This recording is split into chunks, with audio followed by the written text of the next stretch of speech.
And we're good. All All right. right. Yeah. So I just finished Casino. God damn. Great movie. Fucking intense, dude. I man, I always thought that was just like another Scorsese film.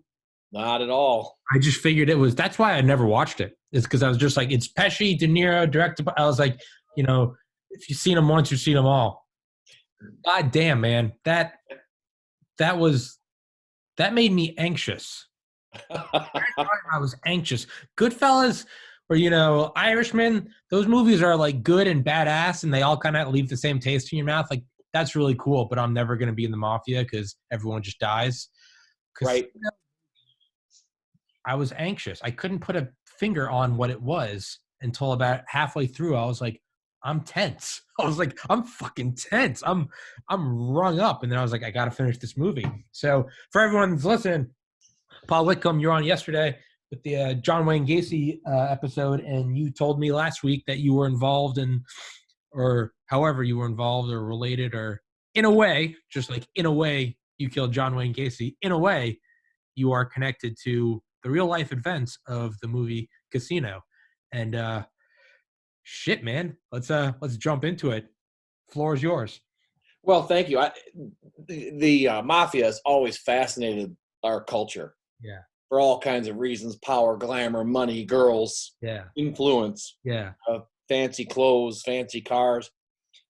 It's always been fascinating. And one day I was in law school. I was sitting next to this kid that had just this real assured air to him, and I didn't know who he was, but there was just something about this kid that gave you the sense that he was packing heat.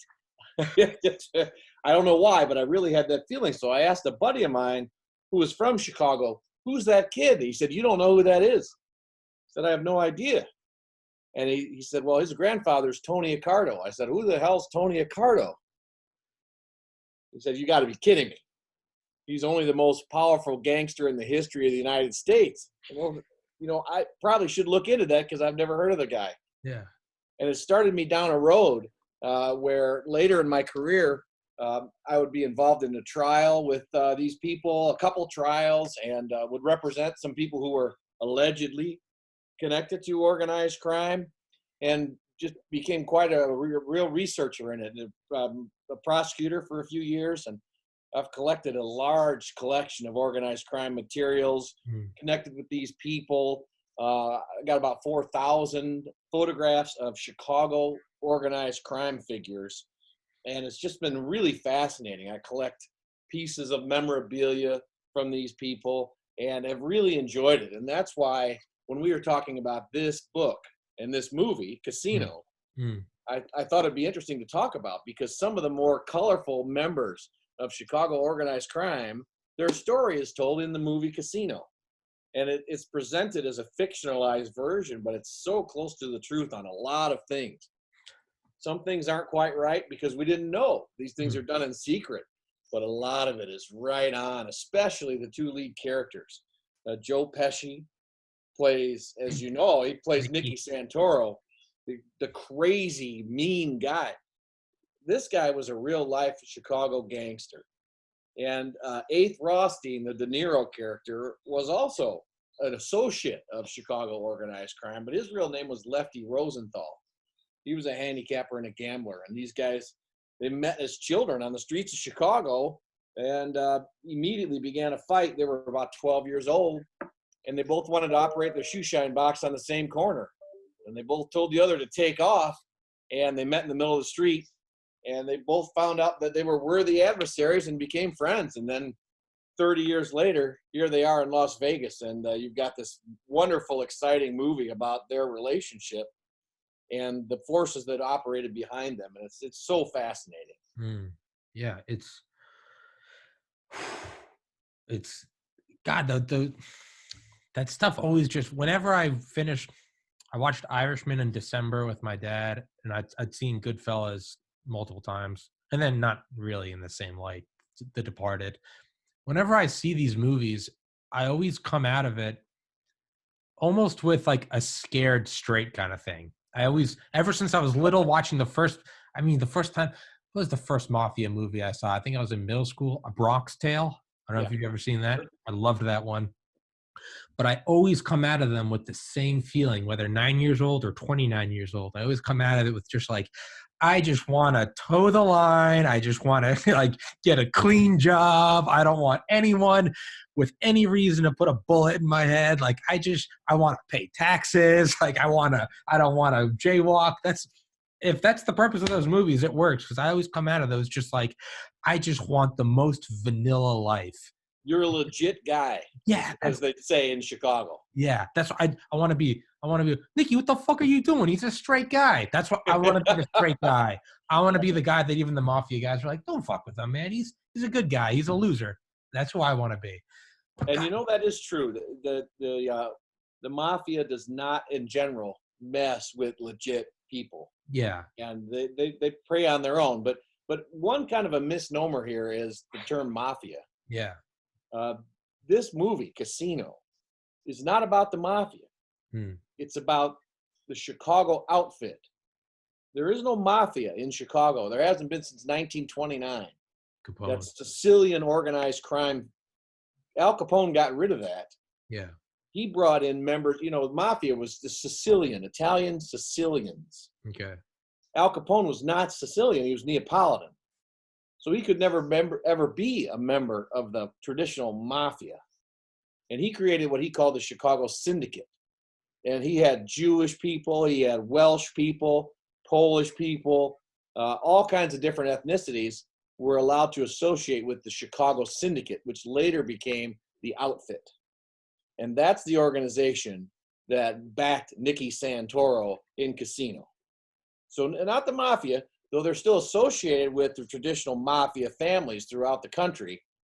The Chicago organized crime family is known as the Outfit, and it's a different being.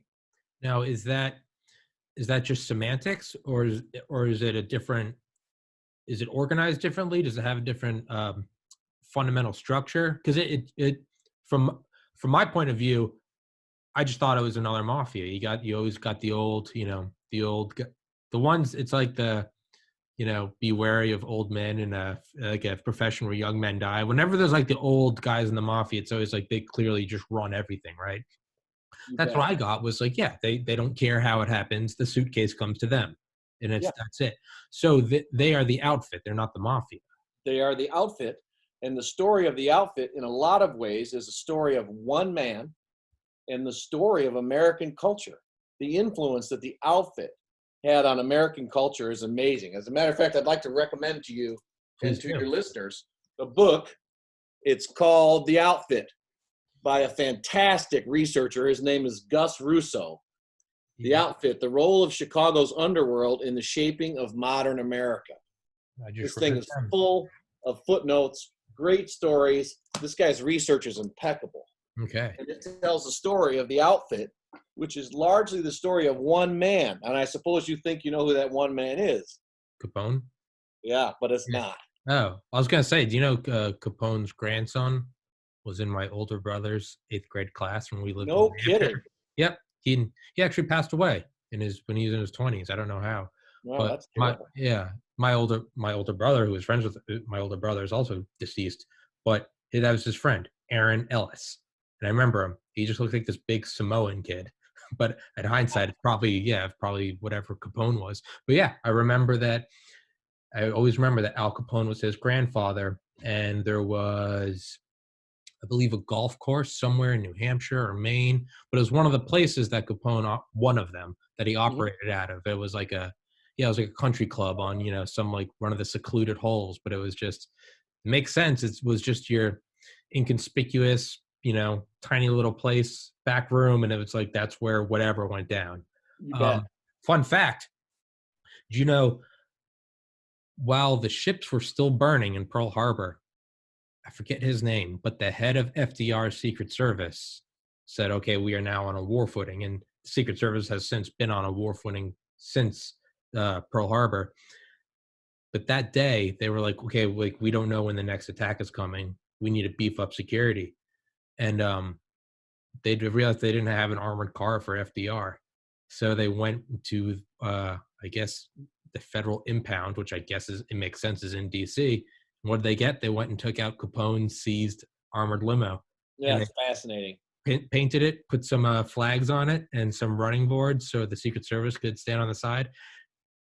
FDR rode around in Capone's armored limo until they could outfit his own. But on the day of Pearl Harbor, they said, shit's going down, they went and got Capone's limo. I thought that you might enjoy that. But That's fascinating. I didn't yeah, know that. There's a yeah, little bit of outfit lore that I wasn't even aware of. yeah. Raven Rock. I plug it on almost every podcast. Raven Rock by Garrett Graff. It's a book about all the nuclear bunkers built from FDR through.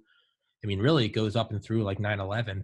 But there's a lot of little tidbits in that you'll pick up in there. It's wonderful. But yeah, I don't want to go too far off track because I can talk about that book all day. But so it's not Capone though. No, actually, it's really the story of a young boy who was Capone's bodyguard.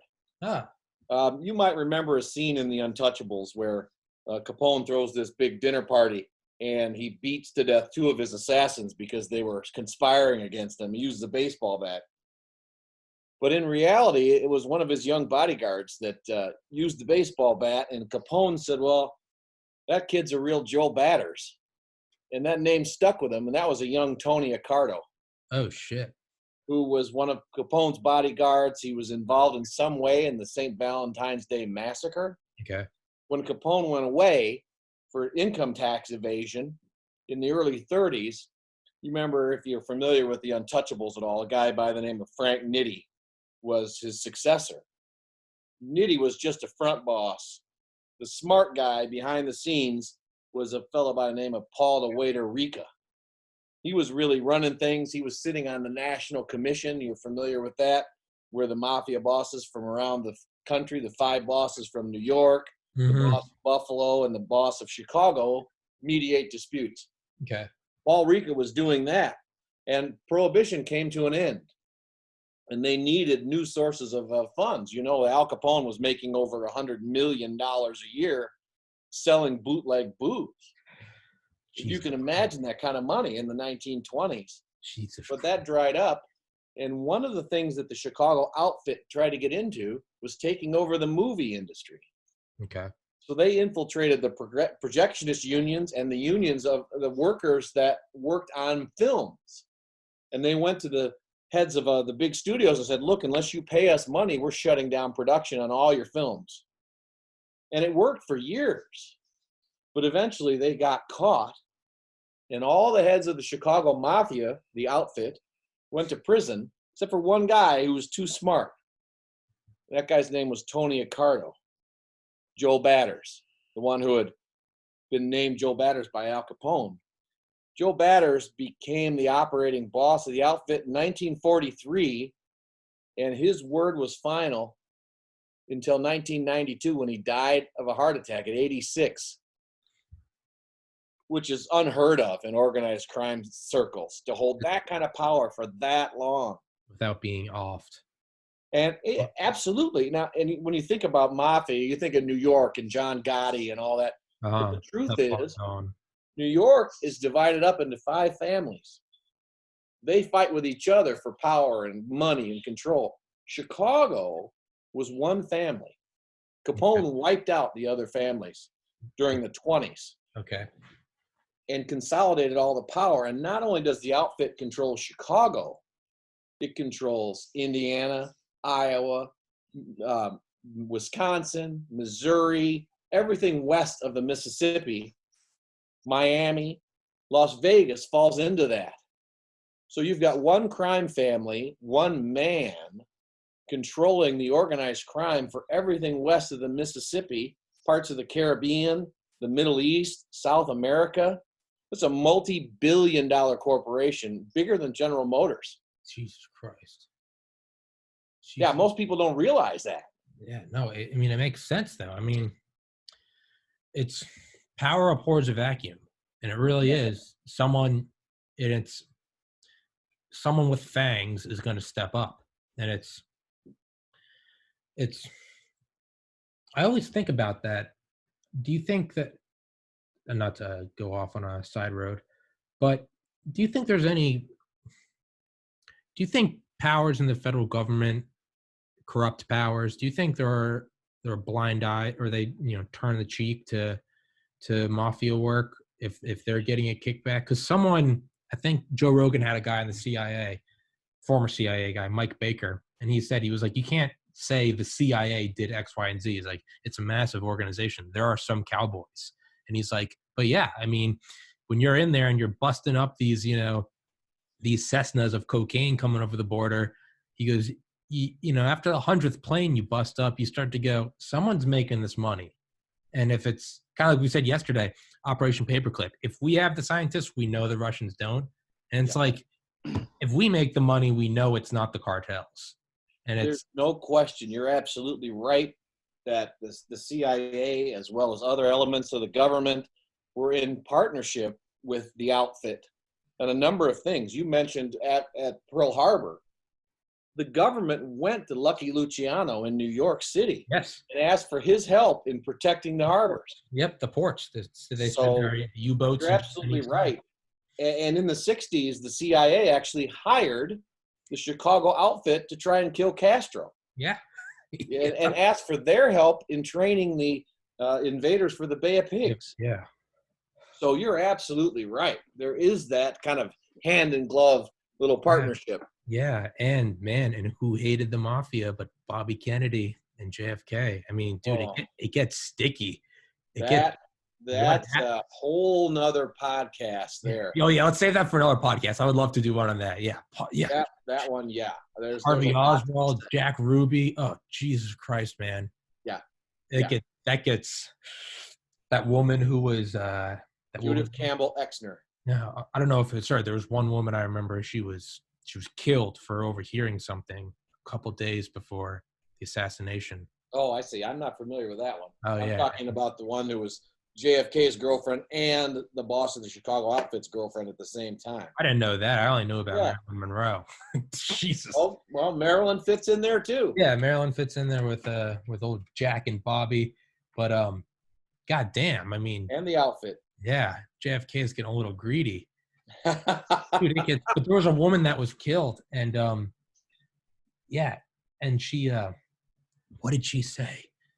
She was like on like the gurney and was like dying, and it's, I mean, it's not verified, so you can't, but it's in one of these JFK books, and it's she said Jack is gonna die, John F. Kennedy. This was like 2 days before, and this was in Dallas. They said, who said that? And I think her last words are something, murmurings from the underworld. But I mean, that sounds sexy, and it's could be too good to be not good, but too sexy to be true, whether or not that happened. But yeah, we're going. Let's say that for another podcast. So definitely do one on that. We've got some things to discuss. Hell yeah. Actually, I'm gonna go ahead and write that. Can you do next Wednesday? Sure. You'll be free. All right, we can fix this later. I'm getting too excited.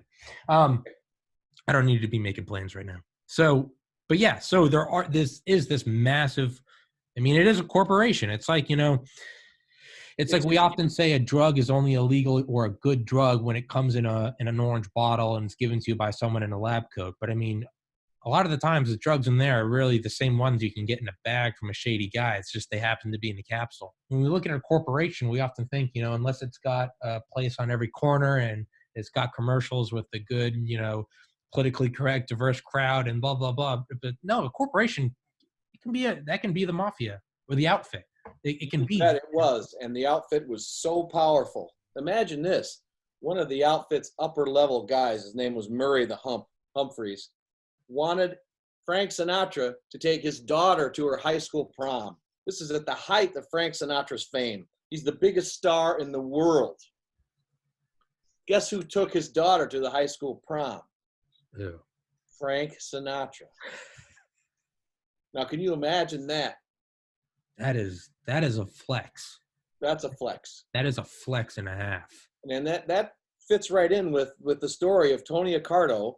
He rises to power while his boss goes to prison on a 10-year sentence. Accardo reaches out to the U.S. Attorney General, who was connected with the Chicago outfit, and he had these notorious mobsters paroled after just 18 months. And in exchange for that Attorney General received an appointment to the United States Supreme Court.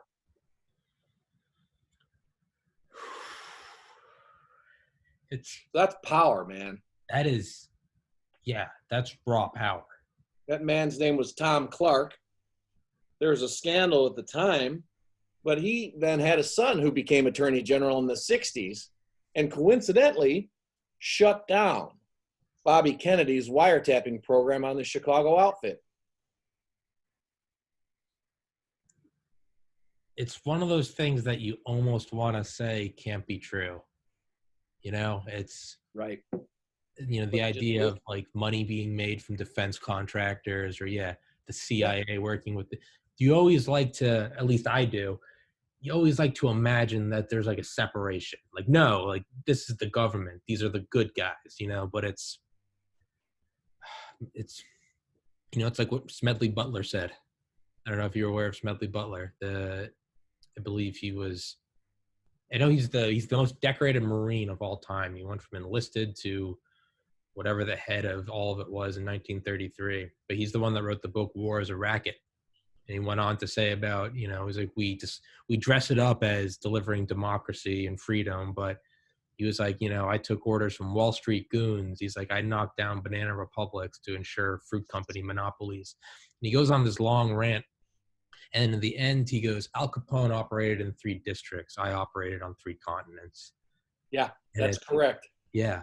But it's like you almost don't want to peek behind the curtain when you start to see these connections, like you just said. But I don't know enough about this. You know, if I'm going to stop interrupting you. No, it's great. I love the back and forth. It just goes back to the story of Tony Accardo using his power to get the attorney general to release the most notorious mobsters in the country. And at that time, Bugsy Siegel founded a little place in the desert called Las Vegas.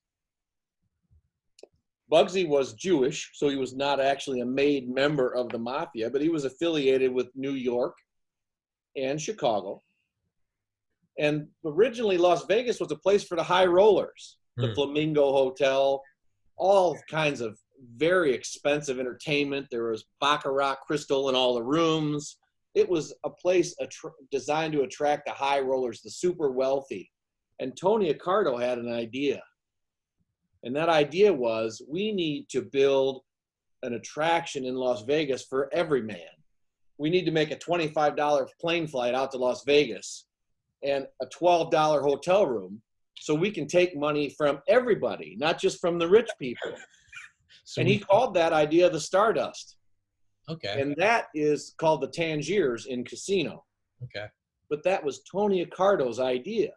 And the Chicago outfit took money from the Teamsters Union, which they controlled, and that goes into Jimmy Hoffa and all that stuff. Irishman, yeah. They borrowed that money and built the Stardust. They also owned all kinds of other hotels in Las Vegas, but the Stardust was Tony Accardo's flagship. And it had all these arms built off it named after the different planets of the solar system, Jupiter, Mars, Pluto, etc. And it attracted the normal person. And he had a son who was a travel agent. They were offering these packages, $25. You can fly out to Las Vegas, stay for $12 a night, free food, free buffets. All you got to do is just play. And of course, nobody wins but the house. Yeah. And they were just printing money. They made so much money out there, millions and millions and millions. And of course, the outfit is skimming off the top. Yeah. Before it goes to the tax man. Yeah. Suitcases full of money went back to Chicago, Kansas City, Milwaukee. The outfit and their affiliated families were doing this. Okay. And they ran Las Vegas. And for the most part, asterisk, but legally, not something sketchy like prohibition and you know, shipping moonshine.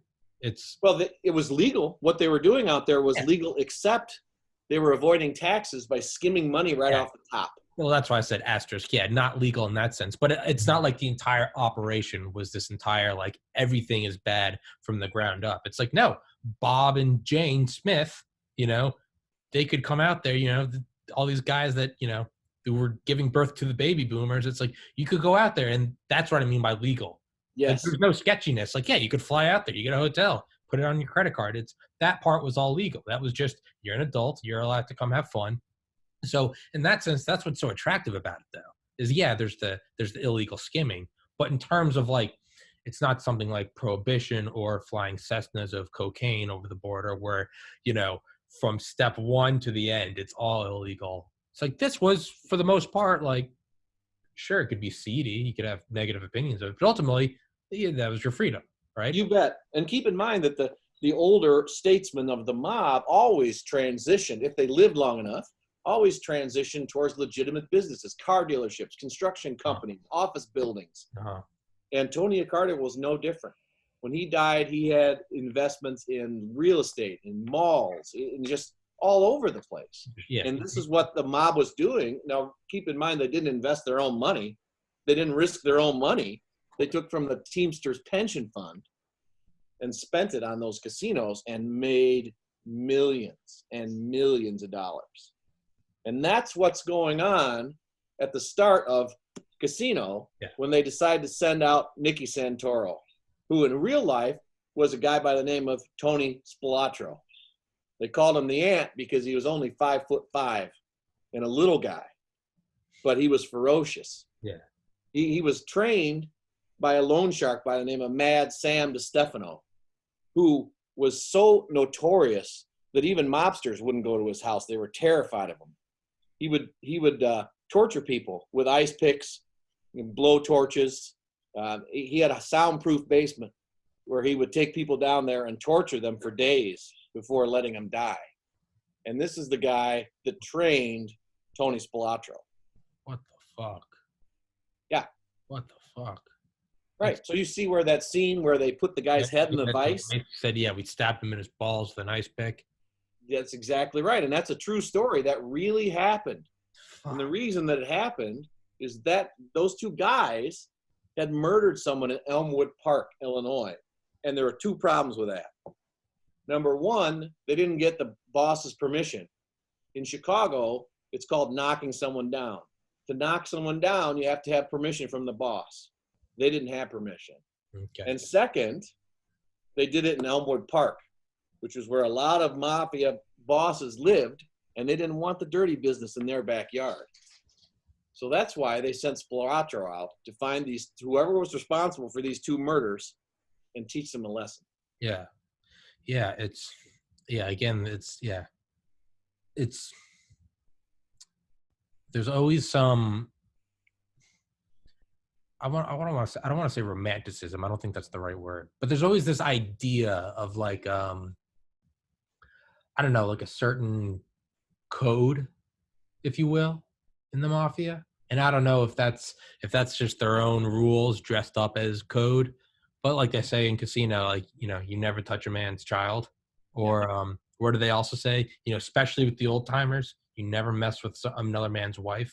Right. Was it in The Departed when Jack Nicholson goes over to like the two priests? He says something like, you know, he says something along the lines of basically like, I don't know, cut the perverted shit. I don't know if that one wasn't in the director's cut, but I looked it up, and apparently one of the things, I guess the rumor is that his character, what was his name again? I cannot.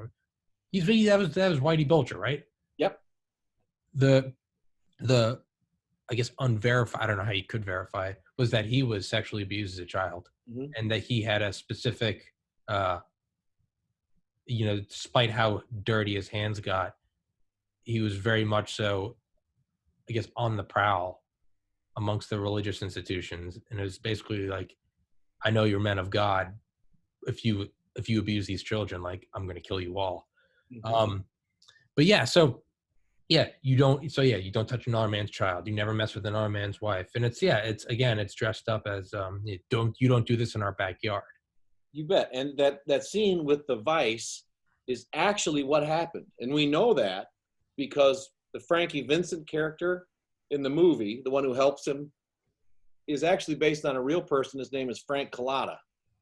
And Collada is still alive. He has his own YouTube channel. And he was there that night and tells that story. And he talks about how one of the mobsters was eating pasta while they were doing that. And he thought, what a cold SOB he was.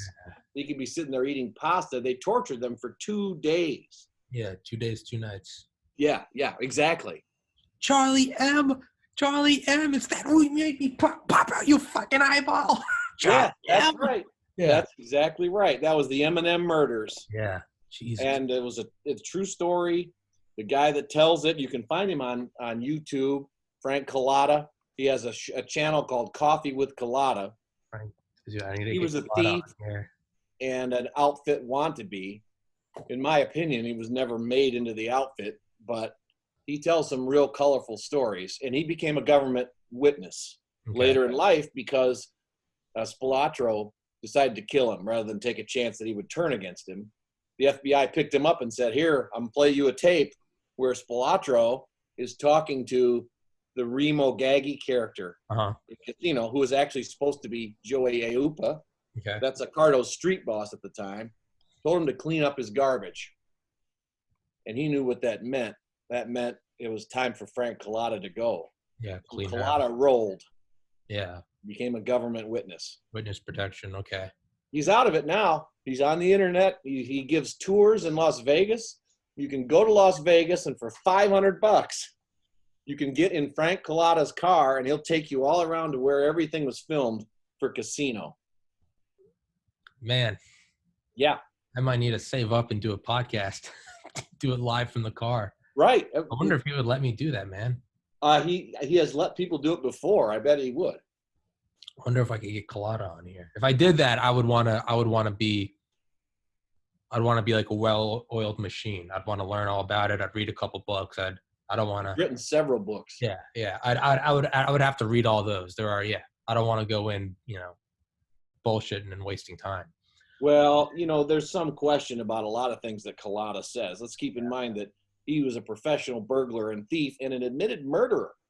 Oh, Jesus. The scene where in Casino where the killer chases the guy around his own pool and pops him in the head? Yeah. That was Collada.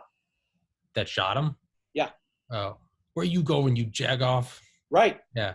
Right. And Collada, he was the technical advisor on Casino, so he would tell them oh, God. how it really happened.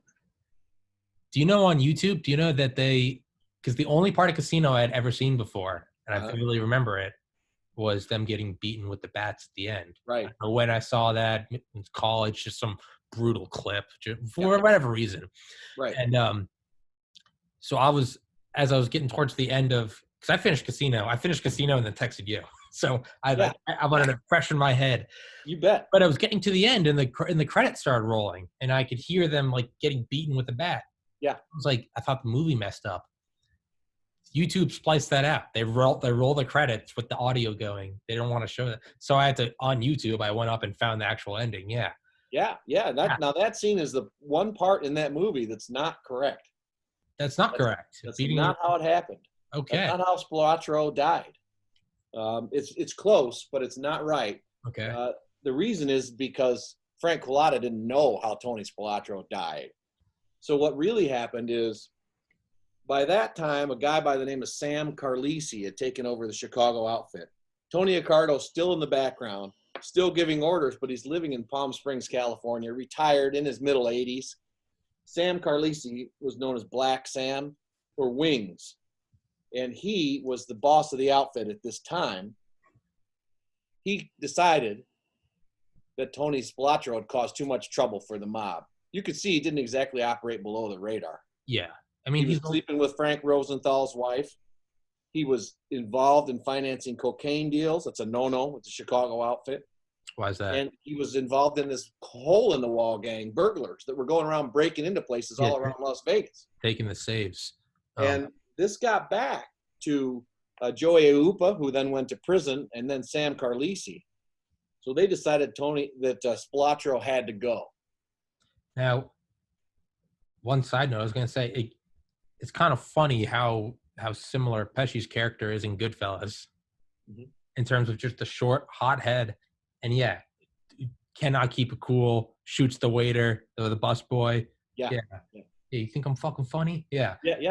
So what caught my eye or ear when you said cocaine deals? That's a no-no. Why is that? Is that? Well, like anything with the outfit, rules are bendable if you make enough money. So I'm not saying the outfit was never involved in drugs, but Yeah. it's always been something that they didn't really like. That they would kill you for doing it, especially if you weren't cutting the big bosses in on a portion of your profit. And Spilotro was not kicking up. In other words, he wasn't sharing his profit with the big bosses in Chicago. Do you think that do you think it could have also been a sort of, who knows, at the highest levels when things are consolidated to just a handful of people, and this is pure speculation, I clearly need to read up on all this. Do you think it could have been respect for another organization that was their pie?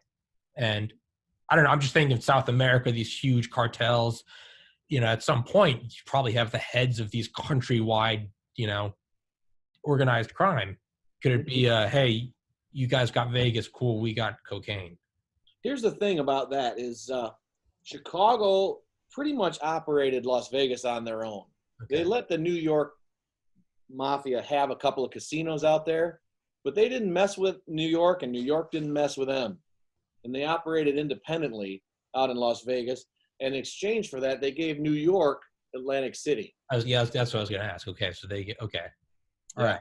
Okay, so yeah, so he's not cut. Yeah, he's not going under the radar. Under the radar, he's clearly a hothead. Yeah, they're breaking into these. They're stealing safes. Right. And yeah, he's sleeping with what the hell is his name? Rosenthal. Is it Rosenthal? Right. Lefty Rosenthal. Yeah, Rosenthal. He's sleeping with his wife, and whether it's dressed up as some code, some feel-good code, or whether it's just what they actually said in the movie, you don't sleep with another man's wife because that's not good for business. It's not because that's disrespectful. It's you're messing with his head, and I need him working at 100% capacity. So yeah, so he's doing all this stuff. He's kind of turning into a cowboy, and he's got to go.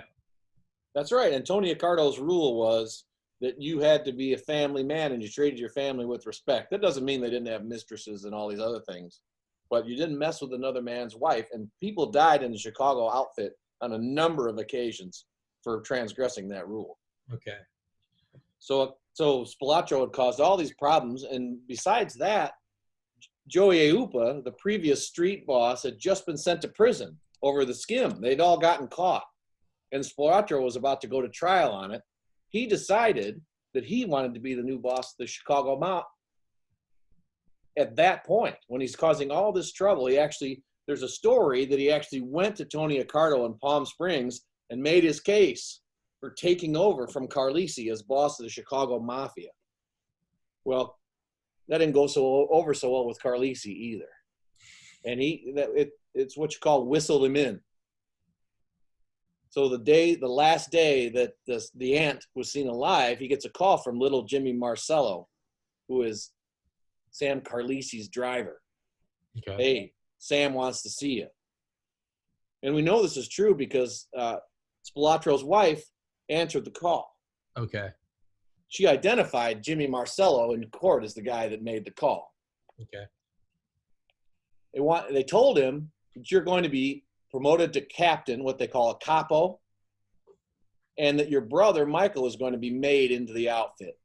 That was the excuse for bringing them in. Ellis. And now they knew that they're probably not coming back alive. As a matter of fact, Spilotro told his wife Nancy, if I'm not back by 9 o'clock, we're in real trouble. He left his watch, his jewelry, his wallet on his dresser by the bed, and he went. And he had to go. He knew that if he didn't go, it was certain death. If he did go, at least there might have been, a 1% chance that he could have talked his way out of it, or maybe he really was going to be made into a capo. Okay. But you don't get whistled in Chicago and not go. It's a death sentence. If you don't go, it's a death, and probably, again, just speculating, probably for those he loves as well. Well, they never killed family. Okay. In the outfit, but brothers, yeah, you bet. Okay. So Spilotro really had no choice, and he went. This is where Casino gets it wrong. Okay. In Casino, they drive him out into the cornfield and beat him to death with baseball bats. In real life, they met near O'Hare Airport. left their car there. His Lincoln Mark 7 was still there days and days later, which is where a lot of bodies were dumped and things like that at the airport. And they drove him to a house in Bensonville, which is south suburban Chicago. Went down to the basement, opened the door, and there were 11 guys, all capos or bosses of the Chicago outfit, including the boss himself, Sam Carlisi. Carlisi, Little Jimmy Marcello, Joe Ferriola, Rocco Infelice, a list of them that we could go through. These guys beat him to death with their hands and their feet in the basement of that Bensonville house. Jesus. And then gave it to somebody else to dispose of the body, Albert Taco, who was in charge of the Chicago Heights crew. He didn't do such a good job, unfortunately, because 3 days later, they found the bodies. And whether it was by coincidence or not, it was just a few miles away from Joey Aiuppa's farm that he owned in Indiana. Jesus. Yeah, a terrible, terrible way to die. Yeah. Yeah. So that strikes me as odd, though, that he went knowing. I mean, because he's such this, take no shit character. Yeah. That even I'm blacklisted. Fuck them. Mm-hmm. It seems like he seems like he would immediately take that attitude and go out blazing. But keep in mind how many people he killed and how many people he saw killed. And that was life in the outfit. And you never knew when your number was up.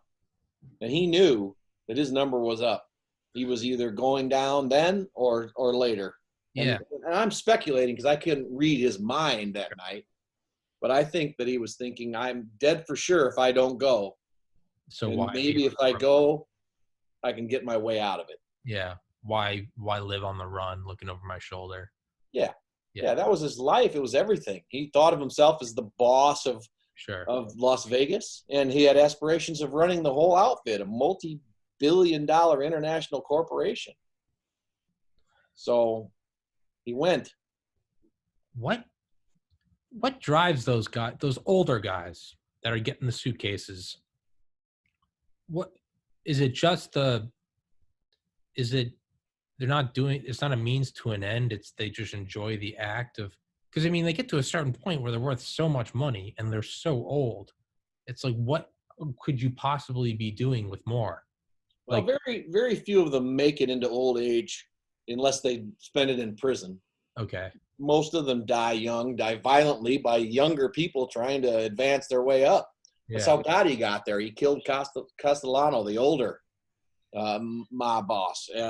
Death by violence, die by the sword, Yeah. So it's pretty common. But these older guys, there's very, very few of them. Ricardo, he died a free man. He never spent a night in jail. And he kept trying to retire. He first tried to retire in the 50s, and they kept pulling him back. Because once you're in the outfit, you don't just tell them, okay, I'm finished. Yeah. There's no retirement plan. Yeah. Except death. Yeah. God, that just strengthens my resolve. I want to, pay my taxes, get an accountant, call before I dig, You bet. but really, So, and you knew Ricardo's, who is it? You said grandson? His grandson and granddaughter were both in school with me in law school. Okay. And nothing about them in any way has anything to do with this story. They were legit people. Ricardo's kids, he's got 3 grandsons now playing in the NFL. Nick Bossa, with the 49ers? I do not. His grandfather is Tony Ricardo. He was a powerfully built man. He earned his reputation as Joe Batters by being brutal. Yeah. And this generation of his family, everything about him is legit. None of his kids became gangsters. And they're all enjoying the fruits of his labor, so to speak. Yeah. Unlike in New York, the Chicago outfit doesn't tend to pass on this profession to the next generation. So New York is that's more of like there is like a sort of bloodline, like an inheritance. Yeah, like Junior Gotti, you don't see that in the outfit. They don't want this life for their kids. Yeah. You have kids of major outfit players who are lawyers, Yeah. doctors, dentists, accountants, Yeah. professional athletes. Yeah. Now, do you think that's a combination of they don't want it for their kids, but it's just like a dog eat dog world? Like, you can't be born in the position. Like Steve Jobs' son couldn't just inherit Apple. Like you don't have what it takes. Who's to say Tom Brady's son is just because he's his son means he's going to be the quarterback of the New England Patriots? Like it doesn't necessarily equate. Like, Right, right. Claw up to that spot. Yeah, I think there's some truth to that for sure. There have been a couple of gangsters' kids who have tried to do that in Chicago, but just really haven't done well, with the exception of one guy, and that's little Jimmy Marcello. His father was a gangster who was murdered in 1973. And little Jimmy rose to be the street boss of the outfit and one of the killers of Tony Spilotro. Jesus. He's now serving life at Administrative Max in Florence, Colorado. ADX Florence? Yes. ADX Florence is the apex of, it's what they call a clean version of hell. That's where you find little Jimmy Marcello. Yep, that's where you find who's that KGB informant or traitor from the FBI, Hansen? Yes, Robert Hansen. Robert Hansen, the shoe bomber. Isn't Ted Kaczynski there? I don't know. I think Kaczynski's there. Yeah, the 9/11 masterminds, the surviving brother of the Boston bombers. Yes. Yeah, that's And the only one who's not crazy could be little Jimmy Marcello. Pretty smart guy, actually. Yeah. Fuck that. Yeah. What a nightmare of a place to live. Yeah. 23 hours a day in your cell by yourself. Yeah, and apparently there are 2 cells where they say it's even worse. It's called Range 13. You can't find a lot about it online, but apparently there's a part of ADX Florence called Range 13, and it's like 2 cells, but they said that there's no human interaction at all. You don't leave the cell. It's not just solitary confinement. It's like a series of doors and conveyor belts. So like your food and waste come in and out, but there's no interaction. It's torture. Yeah. That's what it is. Yeah.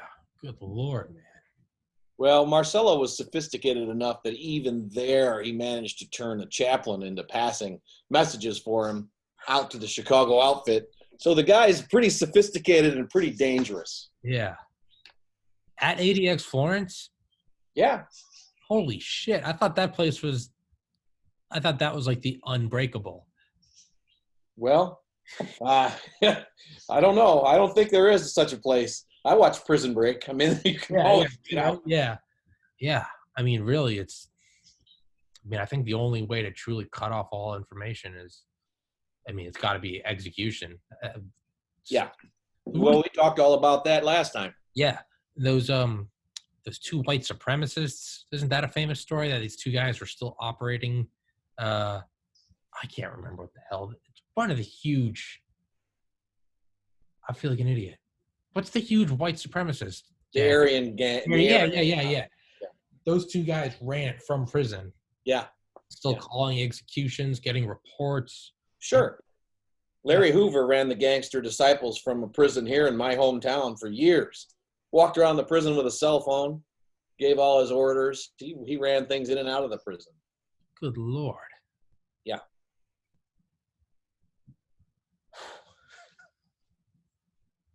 Hard to believe, but it's true. It is. Yeah. I always like to, I don't know, there's something alluring about that it goes all the way up to like high levels of government. Like it brushes. It does. Like you bet it does. Like we were saying, we could talk a lot about Kennedy and his family's connections with the outfit, or Truman. Yeah, Truman was really connected to the outfit. Jesus. Well, Kennedy's dad was a prohibition guy, right? Kennedy's dad was, that's Uh, really an interesting thing to get into. Sure. yeah. Do you have any reading for that subject? 'Cause I All would love kinds. to, I would love to, if you can give me like one good book, I'll throw it on Audible and I'll get it done by next week. I would love to go into, because yeah, like I said, there's something so alluring. I mean, the Irishman, I don't know if you saw that. I did. Yeah. Yeah, that Read kind of, Double Cross by Sam Giancana. what was it? Double Cross Double Cross? by Sam Giancana. Okay. Yeah, I always wonder, like, yeah, if it can go up to that level of government, it can be involved. I mean, we know it was involved in World War II. You We bet. we had them, it's, as they say, in times of hell, you got to make a deal with the devil. We had them watch the ports. Um, so the Bay of Pigs. Yeah, sometimes I wonder what is going on now, or relatively recently, that we're just not going to find out about until like 2080. You know? Well, I tell you that there's a lot of things that, like we talked about yesterday with the limited hangout and the fighter plane. They show Yeah, us this, but what's yeah, really flying around? yeah, If you were to ask me about those UFO tapes that they've released recently, oh yeah, that's not from another galaxy. That's probably from the Very- Skunk Works or yeah, something like that. yeah. But the Lockheed Martin. typical Yeah, Navy jock just doesn't know about it. yeah.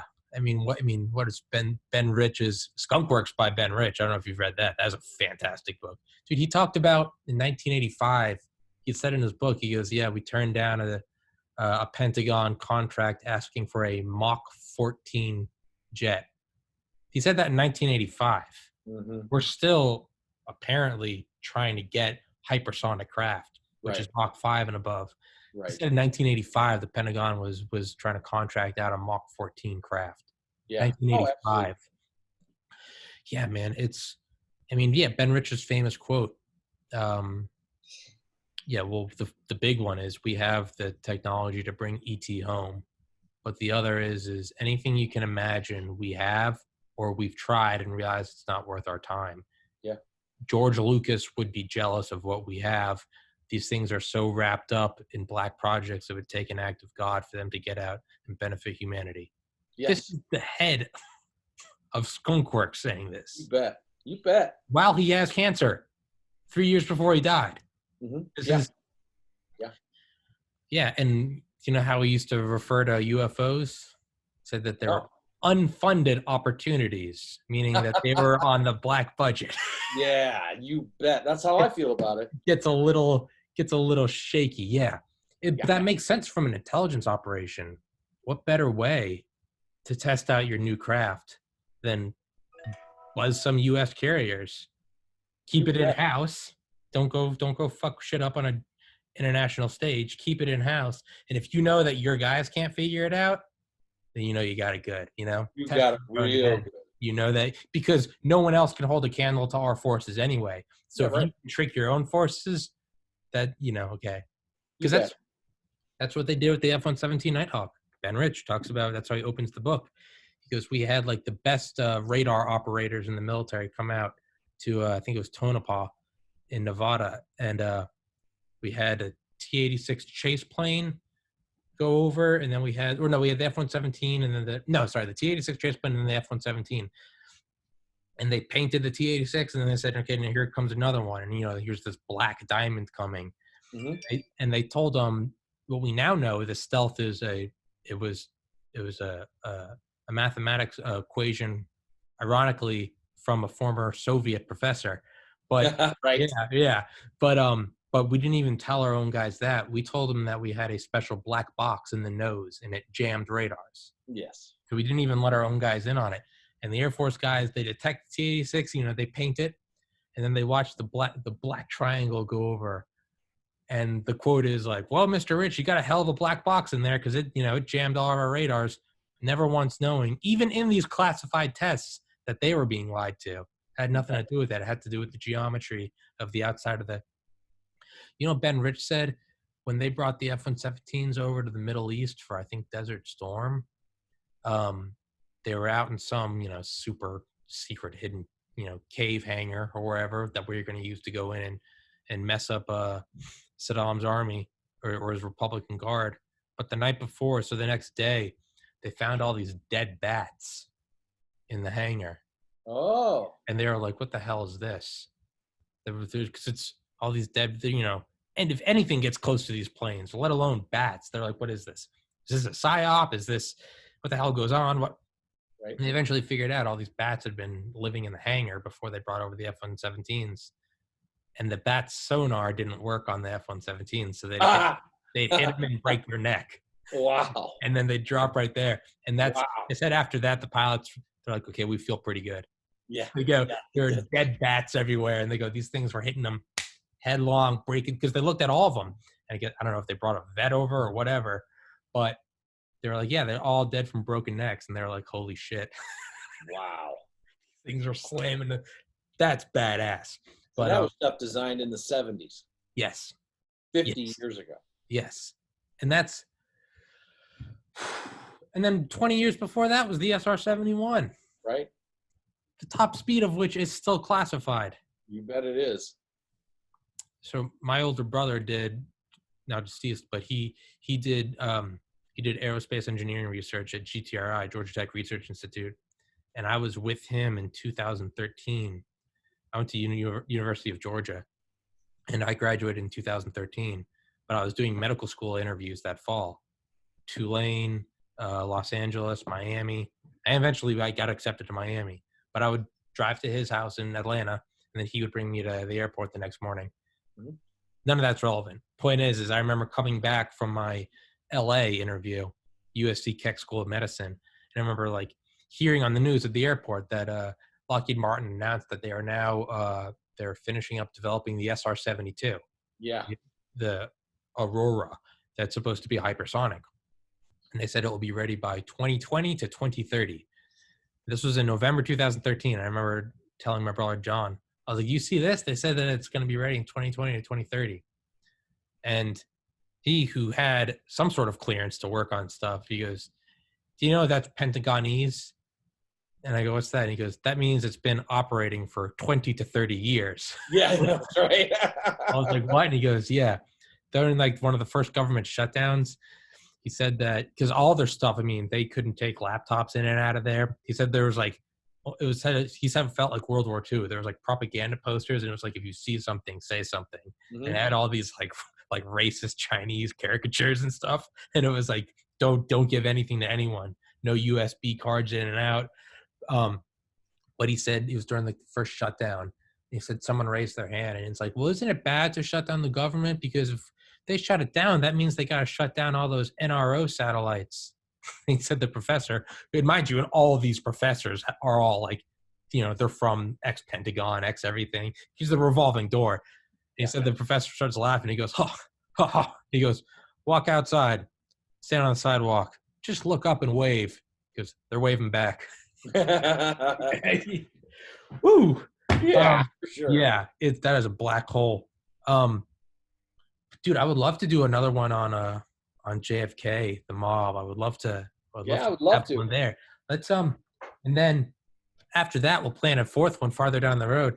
Yeah, I need to get you to, because I've always wanted to discuss, because I try to get everyone to read it, but you and I are having good back and forth banter. I need to get you to read Operation Paperclip or listen to it on Audible, the one I sent you yesterday by Annie Jacobson. Dude, that is a rabbit hole and a half. Yeah, I'll get into it.